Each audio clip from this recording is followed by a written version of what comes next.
con drons como este.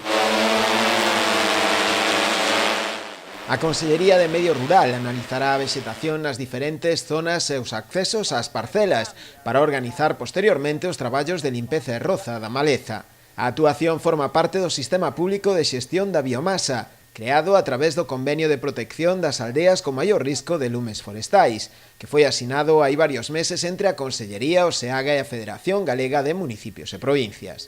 Isto se realiza con drons, que non é que tomen uns vídeos para que vexamos dende o aire como está a vegetación, non. Os drons, mediante un sistema líder, o que hacen é evaluar a situación de vegetación nas faixas.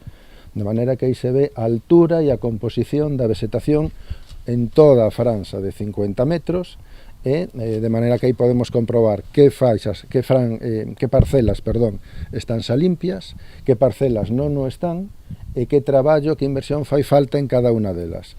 O director xeral de Defensa do Monte animou aos propietarios de parcelas localizadas en parroquias priorizadas a adherirse a este sistema, que lles ofrece a limpeza da súa finca a un prezo máis axustado e vantaxoso que no mercado. En estas parroquias, a xente ten a opción de adherirse ao convenio, de maneira que, previo pago de 350 euros hectárea, que ven a ser 35 euros cada parcela de 1000 metros, uns 18, 17, dependendo da superficie, euros por ferrado, pois o Sistema Público de Xestión de Biomasa que xera este convenio lle fará cada ano a xestión da biomasa das súas propiedades. A día de hoxe xa hai 204 concellos galegos adheridos a este sistema de xestión de biomasa, dos que 4 se atopan na comarca do Barbanza: Boiro, Lousame, Rianxo e Portodosón. Dende a Xunta apuntan a que o número de municipios seguirá medrando na medida en que se vexan os beneficios que supón para eles e os seus veciños este convenio.